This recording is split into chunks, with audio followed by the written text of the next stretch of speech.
So one reason he was pushing towards India was he wanted to find a yogi and learn how to become immortal. And they told Alexander that we found the man, but he's not willing to come. But once he did one intelligent thing, that's the reason why we removed his third name.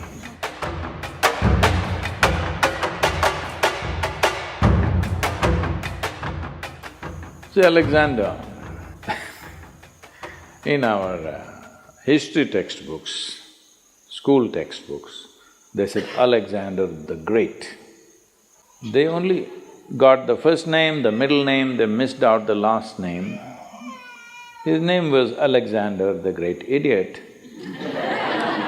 But because it was too long, somebody left out the last name.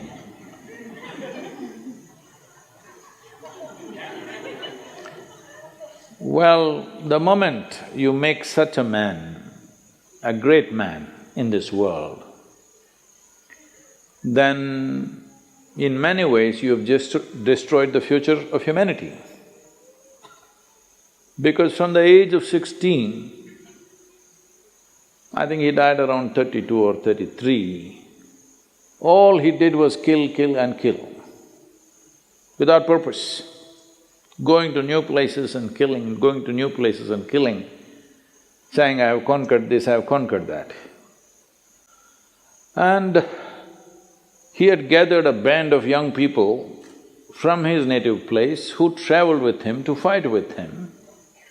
Periodically, he executed one of them, just accusing them of something. You know, always somebody would be betraying a tyrant like that, and the tyrant is always fearful that somebody may plot against him. So, something they will discover and say, he did it, and a public execution of him will happen. He was very close to you, he traveled with you, everything, but you just kill him so that everybody else is in line. Periodically, he killed one of those people who are very close to him, just to set an example. This is the kind of man he is.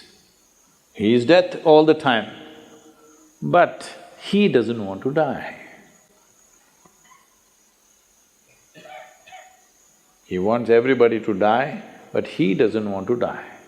So one reason he was pushing towards India was because between ancient India and Greece there has been lots of transaction in terms of mathematics, geometry, yoga.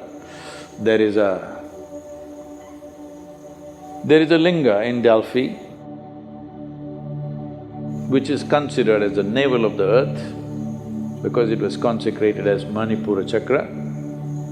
The Manipuraka is so powerfully established there, now it's been removed from its original place and it is sitting in the museum, but still bit cracked, but it's still little, badly skewed, I would say, but still so powerful after, I don't know, maybe 5,000, 5,200 years or so. So this transaction was continuous for many years historically. So obviously they heard of yogis and mystics of India.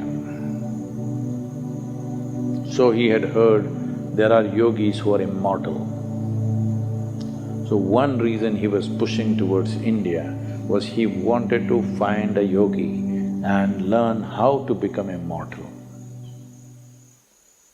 So then when he came close, when he crossed, I think Hindu Kush mountains, he crossed, right? He crossed the mountains. He came on this side, and then first thing is he sent out scouts to find what is happening out there and in case there is a yogi or a mystic, bring him. So they were looking out and then they saw a yogi sitting under a tree with just a loincloth, bare-bodied, blissed out. They went and looked at him and he said, hey, you come with us, our Sikandar wants you. If you do not know this, even today in Afghanistan, many people take this name Iskandar or Sikandar.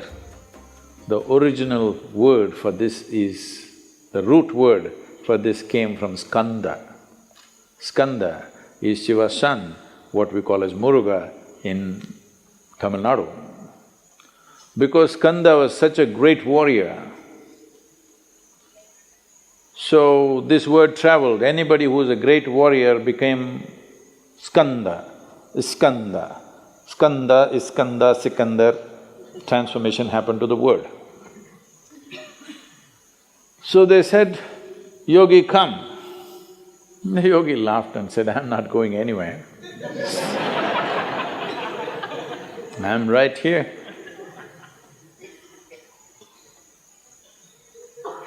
Then they pulled out their swords.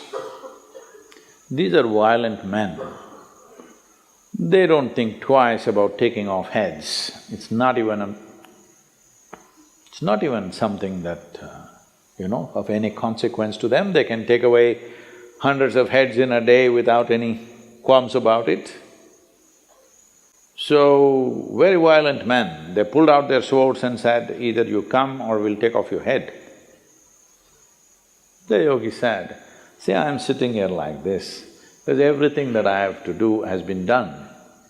You want to take my head, you take it, but you will not get my wisdom or my intelligence.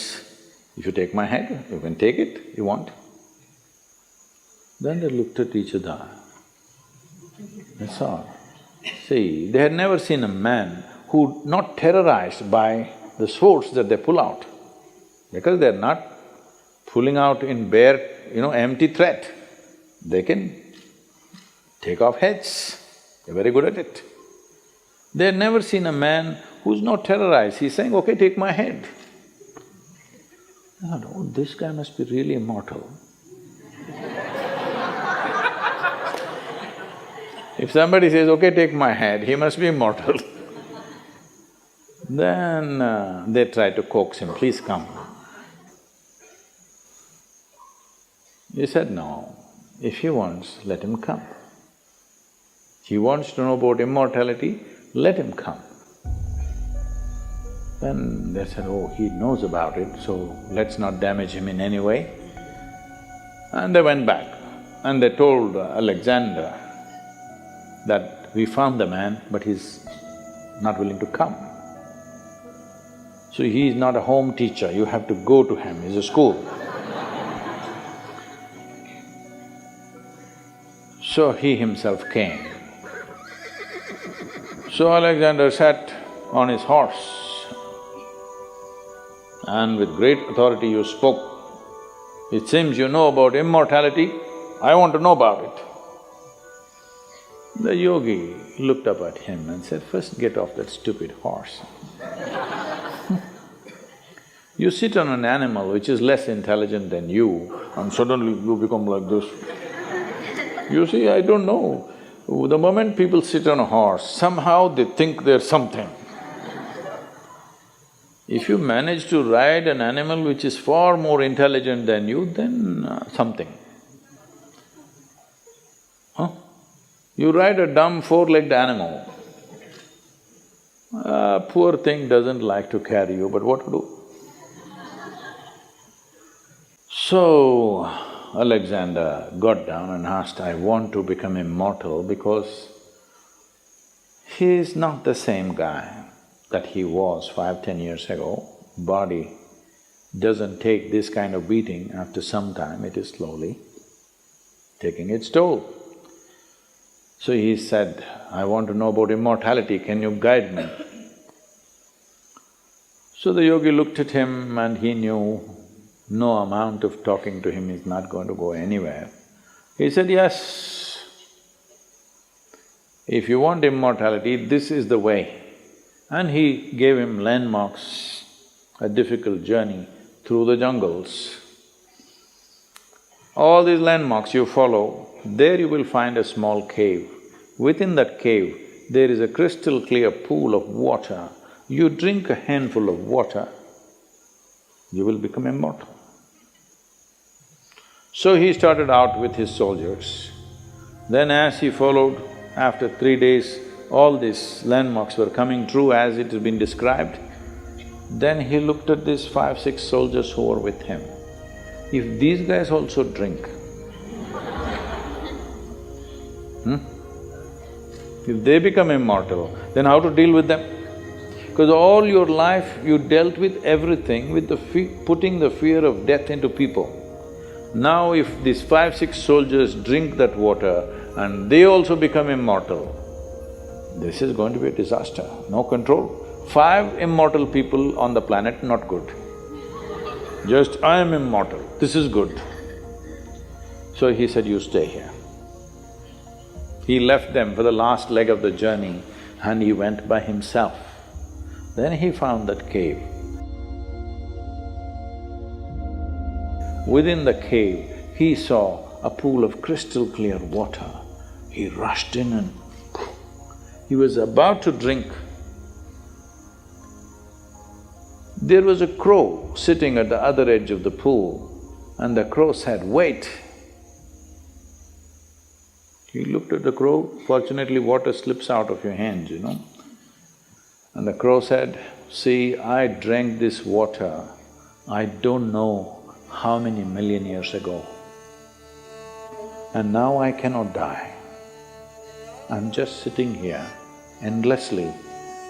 Just imagine, if you become immortal, you cannot even commit suicide. Hello? I want you to just imagine, this is the worst thing that can happen to you, that you cannot die one day. No relief. I'm sitting here for millions of years, there is nothing I can do. I have seen through generations of my clan, I'm not interested in anything right now, but I cannot die. Do you want my fate? He just sat there looking at the pool of water and the crow. For once he did one intelligent thing, that's the reason why we removed his third name. He walked away without drinking that. And how fortunate are we that he's not anymore here. But he looks like he's taking rebirth in many places. Many similar people keep coming up here and there, but at least he is not here. We must learn, understand and live knowing that in many ways, the best thing about you is you will die one day. Hello? Just see what a pest you would be if you did not die. Hello? Well, you must live a full life. Whatever is the fullest potential, you must live that. But you must die when it's time, isn't it? Huh? So, if you say death is negative, then what is positive? Immortality? That is the most idiotic thing you can do. Even an idiot like Alexander had the intelligence not to drink that water. So, it is very important to understand yoga is not about eternal life. Yoga is about sensible life.